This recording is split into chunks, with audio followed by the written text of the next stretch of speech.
কুরআন শরীফ ওলি আল্লাহর বিষয় নাই? কুরআন শরীফ ওলি আল্লাহর বিষয় নাই? হাদিস শরীফ ওলি আল্লাহর বিষয় নাই?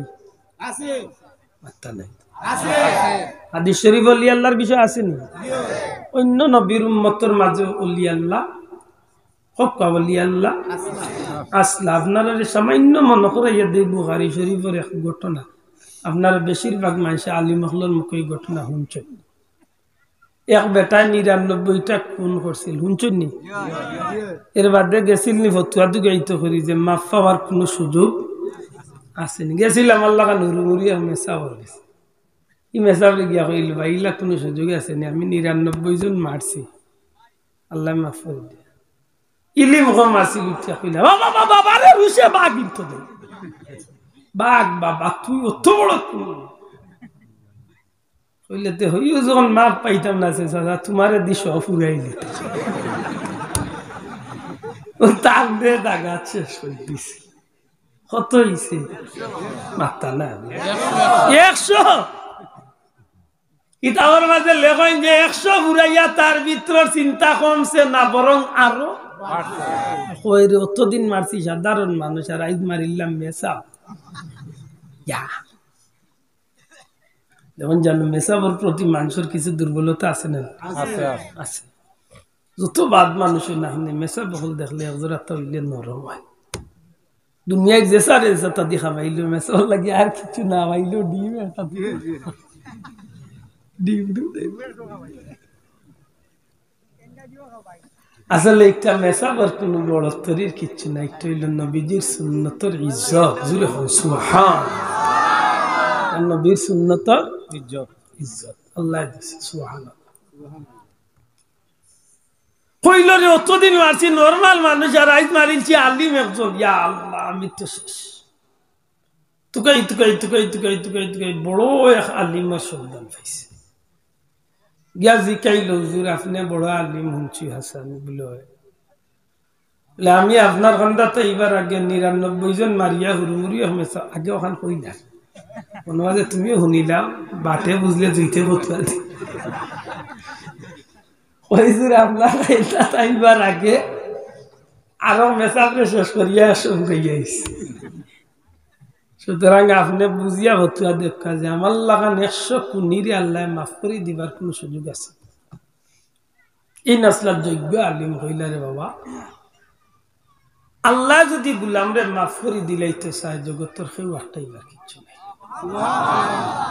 কুরআন শরীফের মাঝে একটা আয়াত আছে, কুল ইয়া ইবাদিয়াল্লাযীনা আসরাফু আলা আনফুসিহিম লা তাকনাতু মির রাহমাতিল্লাহ। আল্লাহর বান্দারে তুই যত বড় গুনাহ করিস না কেন আমি আল্লাহর দরবার তো নে তুই নিরাশ হইস না। বড় করে হোক সুবহানাল্লাহ। আমরা যত বড় গুনাহগার হই না কেন হাসা করে হোক কাছেন আমার আল্লাহর রহমত তুন বেশি গুনাহ আমরা করতাম পারবো না। আমার আল্লাহর রহমত কম না বেশি? সীমাহীন।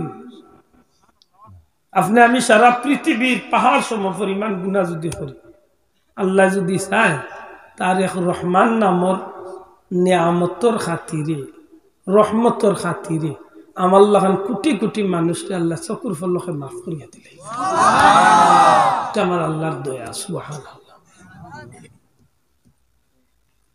আমার ভাই যখন বন্ধু যখন এই বড় হুজুরে বড় আলিম সাহেব কইলা বাবা তুমি আল্লাহর কাছে মাফ চাইলে খালিস তওবা করিলে আল্লাহ তোমার মাফ করিয়া দিলেইবা, তবে শর্ত হইল তুমি তওবা করতে হইব দিল খালি করি একেবারে খালিস মনে। আমরা জেলা বিলাই তওবা করিলা না।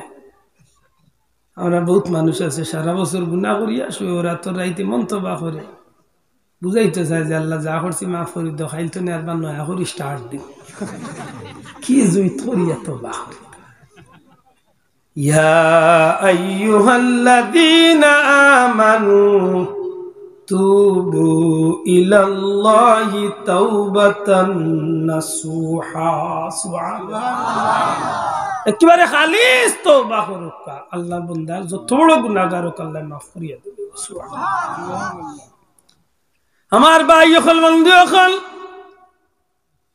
আল্লাহর আলিমে এই বড় মৌলানা সাহেব উঠিয়া কইলা বেটা খালিস তওবা করতে হইব জীবনে এমন গুনাহ করতে নাই ওখান দিল তনে আল্লাহর কাছে ক্ষমা চাইতে হইব আর বাকি জিন্দেগি খান আল্লাহর গোলামির মাঝে খাটাই লিতে হইব হুজুর যদি এমন হইয়া থাকে তাইলে আমি তওবা করব খালিস তওবা এই আলিম সাহেবের কাছে 100 জন মানুষের কুনি আল্লাহর বান্দার গেছে মাওলানা সাহেবের গেছে খালিস তওবা করলো আল্লাহর গেছে এই মাওলানা সাহেবের সামনে বইয়া আল্লাহর গেছে খালিস তওবা করি আল্লাহ আমি তওবা করি আর জীবনে গুনাহ করতাম না মাফ করিয়া দিলাও যখন তওবা করিয়া খান দিয়া চুকুর পানি দিয়া আল্লাহর বান্দা বুক ভাসায় তওবা শেষ করার বাদে আল্লাহর বান্দা মাওলানা সাহেব রেজুকা হুজুর এখন আমার কিতা করণীয় এখন আমি কিতা করতে পারি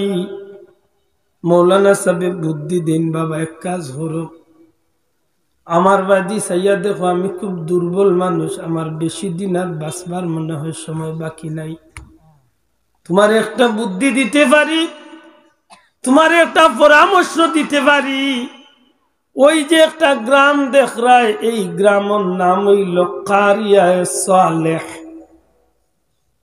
নেকগার মানুষের গ্রাম সুবহানাল্লাহ কি জাত মানুষের গ্রাম নেকগার আল্লাহর মায়ার বান্দা হলার গাঁও মাত বুঝানি কথা আপনারা গাঁওর নাম কিটা হাউসপুর মাটিয়ানি ইন্টারনেট তাজপুরি 3-4 কিলো হইব না কিটা মনে করুক ও গাঁত মানুষে মনাসাবে তওবা করিয়া আরেক গাঁও দেখাইয়া কইলা ওই যে গাঁও দেখরায় এটা হইল অলি আল্লাহর গাঁও নেকগার হলার গাঁও এই গাঁওতে বুজুর্গ আছেন আল্লাহওয়ালা বান্দা আছেন জান গেছে প্রত্যেক দিন সন্ধ্যার পরে মাগরিবের পরে কিছু মানুষ আইয়া জমায় নারী আল্লাহর বান্দার গেছে আল্লাহ আল্লাহ নামের জিকির করিয়া তারা সময় কাটায় কাজ করো বাবা তুমি ওই ওলি আল্লাহর গ্রামে যাও গিয়া ওই ওলি আল্লাহর গেছে গিয়া তোমার বাকি জিন্দগি খান্ডে তুমি জিক্রুল্লাহর মাহফিল কাটানোর চেষ্টা বড় করি সুবহানাল্লাহ আমি যে জিনিসটা বুঝাইবার মনে হয় কিছু টইল বুঝাইতে পারছি এই ঘটনাটা বুখারী শরীফ তো নকল করছে তাইলে নবীর কথায় বোঝা যায় ইয়ে আল্লাহর বান্দা যখন কারিয়া সালেহ যাওয়ার পথে তাই ও গাউতনে বারুইয়া মারা গেছলা এর বাদে আল্লাহ ফয়সালা দিছলা শেষ পর্যন্ত ও মানুষটারে আল্লাহ মাফ করি জান্নাতি বানাই দিছে একেবারে শেষে গিয়া লেখছেন যে আল্লাহর বান্দা গুনাহ করছে 100টা খুন করছে এত বড় পাপী হওয়ার বাদে তওবা করা তওবা করিয়া তার বাকি জিন্দেগি ওলি আল্লাহর লগে খাটাইবার লাগি জিকরুল্লাহর মাহফিল খাটাইবার লাগি উদ্দেশ্য করিয়া যখন এই গাউতনে বারুইয়া রওনা দিছে কি এখন কি আর জায়গা দুই কি জায়গা যাইতে পারছে না মালাকুল মউত এই মানুষটার জান খবস যখন মরি গেছে মানুষ মরিয়ালে 2 গুরু ফেরেশতার তো 1 গুরু ফেরেশতাই মানুষের রূহ নেওয়া তাই যদি নেকগার হইয়া থাকে তাইলে রহমতের ফেরেশতা হল আইন এন্ডে লইয়া ইল্লিয়িন নামক স্থান লইয়া যাইবার লাগে আর যদি গুনাহগার হইয়া থাকে তাইলে বদকার ফেরেশতা হল গুনার ফেরেশতা হল আইন আযাবের ফেরেশতা হল আইন এরা তান রূহরে লইয়া সিজ্জিন লইয়া যাইবার লাগে আইন ই আল্লাহর বান্দা মারা যাওয়ার বাদে 2 গুরু ফেরেশতা আইছে রহমতের ফেরেশতাও আইছে ও কাগজের ফেরেশতাও আইছে আইয়াত জটকা লাগছে রহমতের ফেরেশতা বলে হইবা তুমি তাই নেইলা এখানে আমরা তো এই মানুষটার রূহ নিতাম তারা কয় তুমি তাই নাও কি আমরা আইছি মানুষটার রূহ নিতাম লেখেনে তুমি তাই জানো না যে এই মানুষটা 100 জন মানুষকে খুন করছে তুমি তাই কোন বাটে এই রূহ নিবার লাগে 100টা খুনি সারা জীবন গুনাহ করছে রহমতের ফেরেশতা আল্লাহ কোন বাইরে কথা হাসা গুনাহ করছে খুনি ঠিক আছে কিন্তু এই মানুষটা মরবার আগে তওবা করে দিছে আর তওবা করিলে আল্লাহর বান্দারে আল্লাহ মাফ করে দিলা মানুষটা তো তওবা করেছে এমন বেজাল লাগছে আল্লাহ জিব্রাইল আলাইহিস সালাম রে পাঠায়, এখন যাবা জিব্রাইল তুমি গিয়া বিচার মীমাংসা করিয়া দি। আল্লাহ কিলা মীমাংসা করতাম, তুমি হইয়া হইলা যে আমার বিচার মাননী হইব, মানে লেতে যে গাঁওতনে বার হইছেন আর যে গাঁও যাইতে গাঁওয়ে রশিদি মাফ দিবা, যে গাঁওর খান্দাত লাশ পাওয়া যাইব, যদি যে গাঁওতনে তবা করি বার হইছেন ই গাঁওর খান্দাত হইয়া তাকেতে বদকার হলে ফিরিস্তা হলে রুহ নিবায়, অর্থাৎ ই মানুষটা জাহান্নামী। আর যে গাঁওর উদ্দেশ্যে অলি আল্লাহর গাঁওর উদ্দেশ্যে বার হইছে, নেকগারর গাঁওর উদ্দেশ্যে বার হইছে, হো গাঁওর খান্দা লইয়া যদি এই খান্দা বিলিয়া মারা যায় তে কইবা এই জান্নাতি এন্ডে রহমতর ফিরিস্তা হলে রুহ দিকান। তো আগে উল্লেখ করা যে মানুষটা যে গাঁওতনে তওবা করছে ও গাঁওতনে বার হইয়াও মারা গেছে। তেই না ফিরিস্তা বল বাটাইলাই কি আর বেজাল কি আর এখন মীমাংসা কি? এটা আল্লাহর কৌশল। এটা আল্লাহর এটা আল্লাহ কেমন কৌশল? বন্দারে মাফ করিয়া জান্নাতি বানাইবার কৌশল। বড় করে কইতা নাই সুবহানাল্লাহ। কি জাত কৌশল? বন্দারে মাফ করিয়া আল্লাহ জান্নাতি বানাইবার কৌশল। জিব্রাইল এখন বিচারি মানছ নি বলে মানছে, বলে শর্ত কিতা বুঝছ নি বলে জি না। শর্ত হইল যে গাঁওতনে বার হইছে না যে গাঁও যাইতা দয়ে গাঁওয়ে রসিদি মাফ হইব, যে গাঁওর খান্দা বিলব ও গাঁওর ফককে লাশ। যদি অলি আল্লাহ গাঁওর কিনারা বিলিয়ে মারা যায় তেন বেশটি, আর যে গাঁও তুলে তওবা করছে নি গাঁও খান্দার যদি মারা যায় দুজকি। এখন তোর গজবর ফিরিস্তা যেটা এটা মনে মনে খুঁজছে, এরে তো মারাও গেছে আমরা গাঁও খান্দার মাত্র চিন্তা।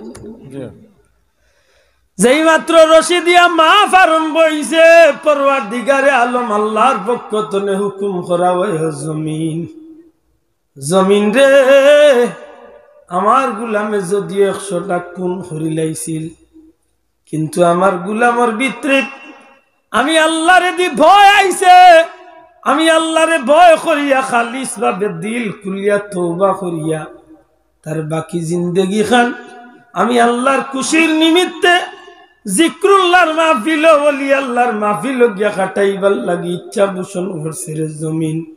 এই কারণে আমি আল্লাহ জানাইয়া দিলাম আমার গুলাম রে আমি আল্লাহ মাফ করে দিলাইছি, জান্নাতি বানাই লিতাম চাই। জমিন তুমি ওলি আল্লাহর গ্রামের দিকে ই বন্দার লাশটারে একটু আগাইয়া দিলা।